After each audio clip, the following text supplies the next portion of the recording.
here to talk about equality. We're here to talk about why our equality is on trial. We are called Wait No More NYC, and we have enlisted these wonderful professional actors. We've brought you this testimony because it was not allowed to be televised, and it should be heard. We've brought you this testimony because although Prop 8 was declared unconstitutional on August 4th, it is currently on appeal. We've brought you this testimony because gay marriage is not legal here in New York.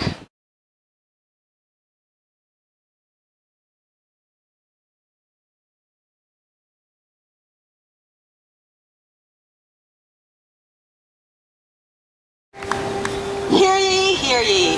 The following scene is a reenactment of Perry v. Schwarzenegger, the Prop 8 trial heard in U.S. District Court.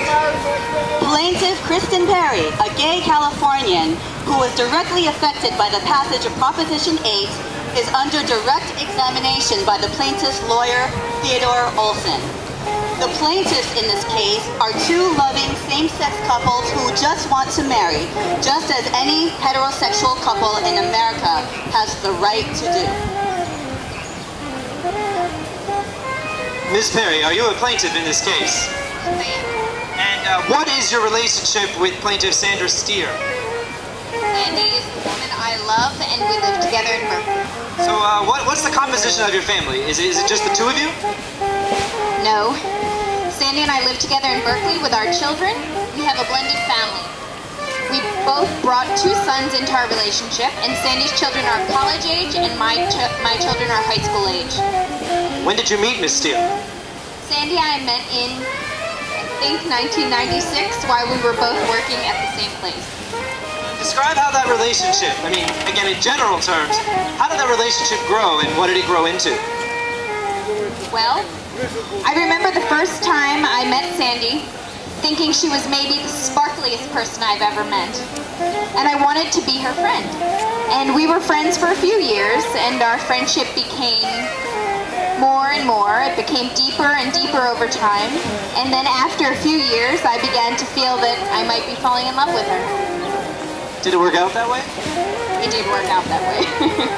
I did fall in love with her. I did. How did she feel about you? She told me she loved me too. We will be asking her to verify that. So, how would you describe your sexual orientation? I am a lesbian. Tell me what that means in your own words. What does it mean to be a lesbian? Well, for me what it means is I have always felt a strong attraction and interest in women and formed really close relationships with women, and I have only ever fallen in love with women. And the happiest I feel is in my relationship with Sandy, and that is because I love her. Do you feel that that's something that you could change? You know, something that you could have in the past been interested in the same kind of bonding with men, or do you feel that, I know this is kind of confusing or compound, but do you feel that this could develop into something else in the future? Let's see, now which question you want her to answer? Do you feel that in the past you could have developed the same kind of bond with a man? I was unable to do that. As I said, growing up in Bakersfield, California, and it was in the 70s and 80s, all of my friends were getting older and they were beginning to date, became more and more interested in boys. And I recognized that that was something that would have been the best thing for me to do if I could. And I did date a few boys because it was easier, you know? Then I would have a date to go to the prom, or I could go to a party. But as I got a little bit older, it became clear to me that I didn't feel the same way my friends did about boys, and that there was something different about me. Do you feel that you were born with those feelings? With that kind of sexual orientation? Yes, I do. Do you feel that it could change sometime in the future? Do you have a sense that it might somehow change? I'm 45 years old. No.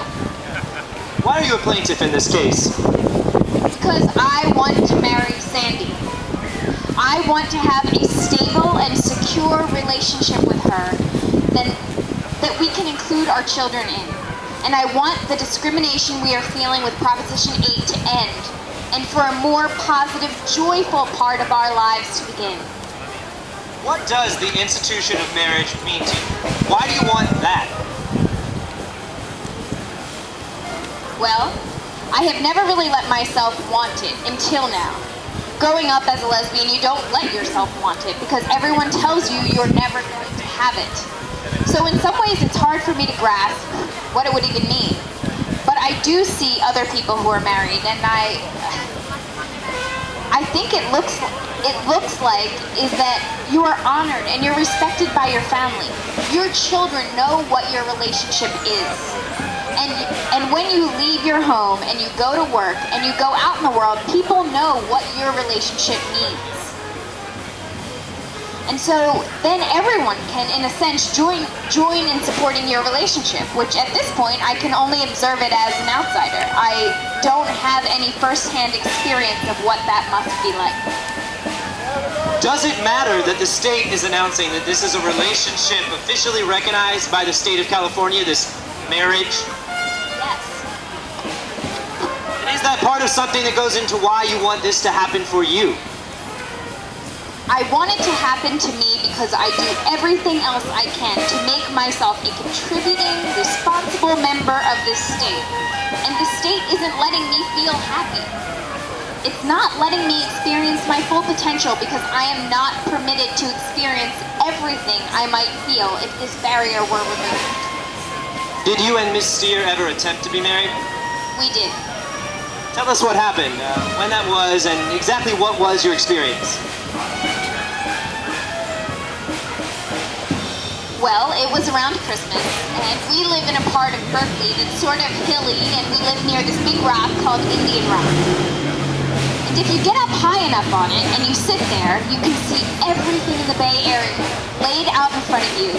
And I knew I wanted to propose to her there, because we always walk back there and sit there. We could always walk back there and sit there if we wanted to. So I took her on a walk, and she didn't know I had a ring. And we sat down on the rock, and I put my arm around her, and I said, "Will you marry me?" And she looked really happy, and then she looked very confused, and she said, "Well, what does that, well, yes."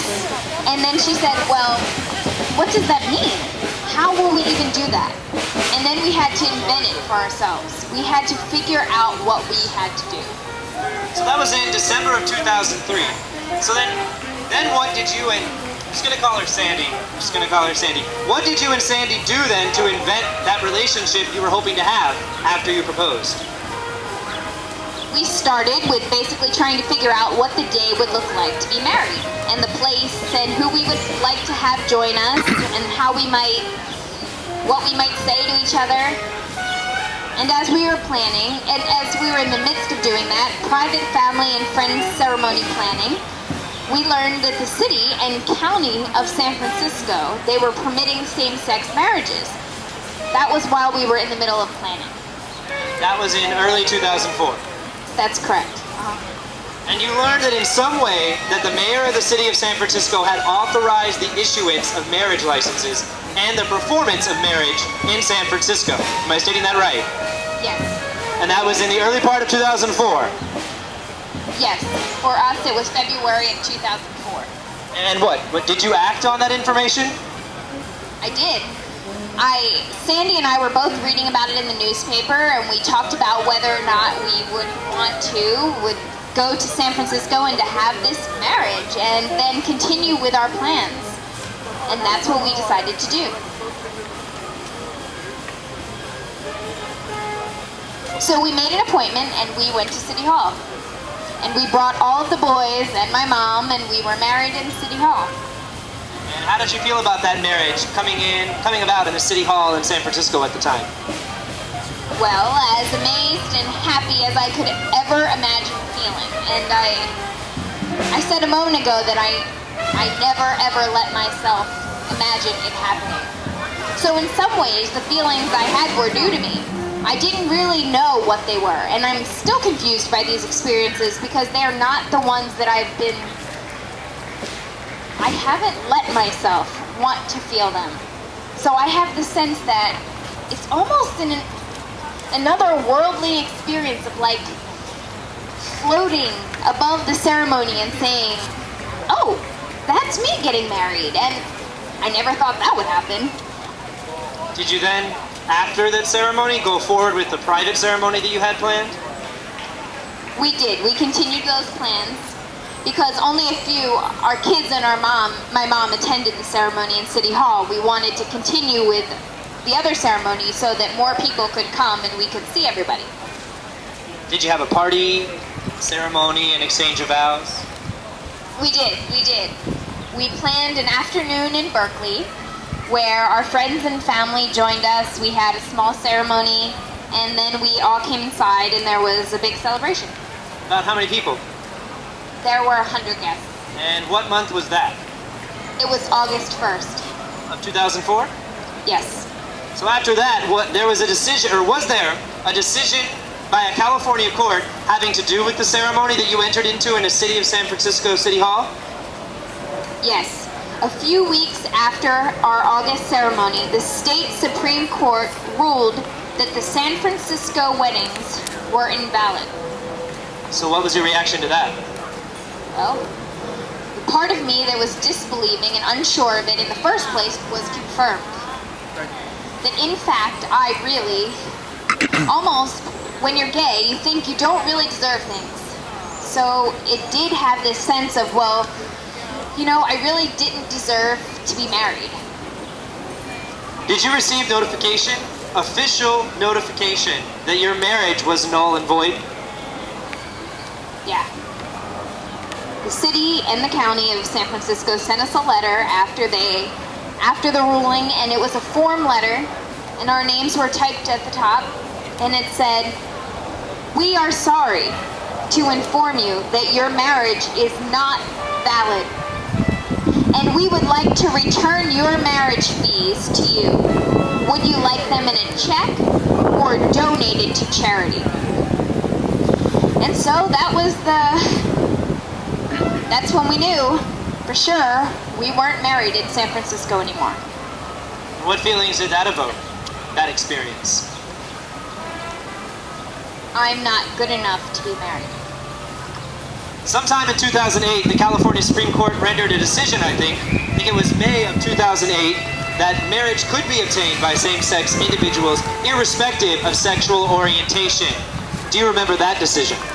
I do. What did you feel when you heard that the California Supreme Court said that you had a constitutional right to marry the person of your choice?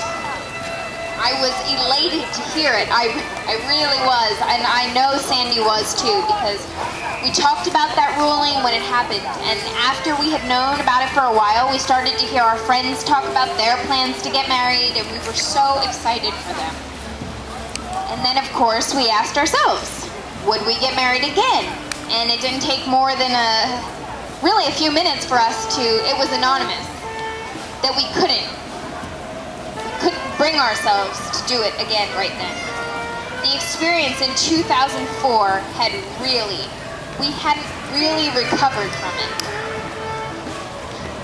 And it didn't feel that at that time, given what was going on outside of the Supreme Court ruling in the political world, that there was necessarily a permanent solution there. And we had experienced the impermanent solution before we decided not to go forward at that time. And were you aware that there were people organizing an effort to overturn that California Supreme Court decision? Yes, I was aware there was a campaign starting. What became Proposition 8?